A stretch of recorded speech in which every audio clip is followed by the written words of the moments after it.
Ya, kemarin ketika saya bicara di depan Lokakarya Pajak Koperasi Kredit Union di Pontianak, saya mendengar tiga cerita kasus yang mereka alami. Koperasi Kredit Union yang pertama mengalami bahwa mereka mula-mula dituduh tidak membayar pajak koperasi.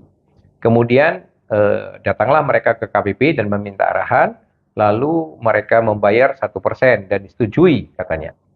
Tapi beberapa waktu kemudian malah diperiksa dan diminta membayar 10% yang jumlahnya ratusan juta mendekati 1 miliar. Jadi dalam kasus yang pertama ini singkatnya mereka seperti dijebak oleh pihak KPP sehingga menjadi besar pembayaran pajaknya.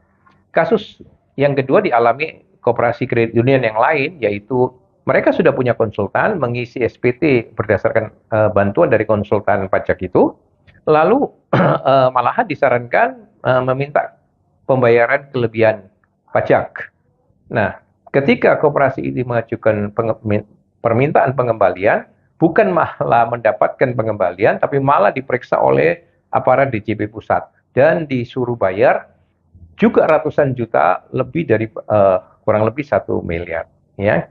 Nah, kasus ketiga adalah koperasi kredit yang lain sekarang sedang mengalami kasus ini, katanya sedang berjalan. Mereka dituduh manipulasi gaji karyawan dan juga mungkin biaya-biaya yang lain.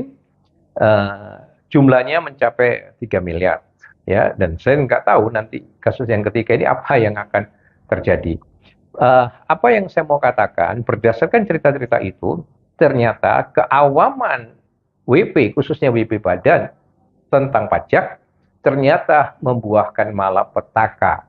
Ya, maka pesan saya kepada para WP Badan, jangan menganggap remeh pemahaman tentang self-assessment pajak, agar tidak fatal.